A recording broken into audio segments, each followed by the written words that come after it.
എന്ത് ചെയ്യണം എന്നറിയാതെ പകച്ചു നിന്നൊരു ദിവസം. ഒരുപാട് പ്രശ്നങ്ങൾക്ക് നടുവിൽ പകച്ചു നിന്നു ഞങ്ങൾ ഒരു ദിവസം. ഇടിവെട്ടിയ പോലെ ഞാൻ ട്രെയിൻ അടിച്ചാടാൻ ഒരുങ്ങി, കണ്ണേട്ടൻ ട്രെയിൻ അടിച്ചാടാൻ പോയി. അങ്ങനെ ഒരുപാട് പ്രശ്നങ്ങൾ വന്നു കഴിഞ്ഞപ്പോൾ ഞങ്ങൾ കണ്ണൻ എന്നോട് ചോദിച്ചു, സമയ ഞാൻ ഇന്ന പോലെ ഞാൻ പോവുക, എനിക്കിനി നിൽക്കാൻ പറ്റില്ല, എനിക്ക് ജീവിക്കാൻ പറ്റില്ല, ഞാൻ ആത്മഹത്യ ചെയ്യാൻ പോവാം. അപ്പം ഞാൻ പറഞ്ഞു കണ്ണേട്ടാ, അപ്പം ഞാൻ കണ്ണേട്ടാന്ന് വിളിക്കുന്നത്. ഞാൻ പറഞ്ഞു കണ്ണേട്ടാ, നമുക്കിനി മുന്നോട്ട് എന്തെന്നൊരു ചിന്തയില്ല.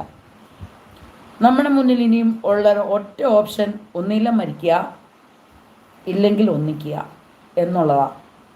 അപ്പോൾ കണ്ണേട്ട എന്തായാലും നമ്മൾ മരിക്കുകയല്ലേ, അപ്പോൾ നമുക്ക് ഒന്നിച്ചൂടെ എന്ന് ഞാൻ ചോദിച്ചു. അപ്പോൾ കണ്ടപ്പോൾ സമയ സീരിയസ്, നമുക്ക് ഒന്നിക്കാം, എന്തായാലും നമ്മൾ മരിക്കണം. നമ്മൾ എന്തിനാ മരിക്കണേ?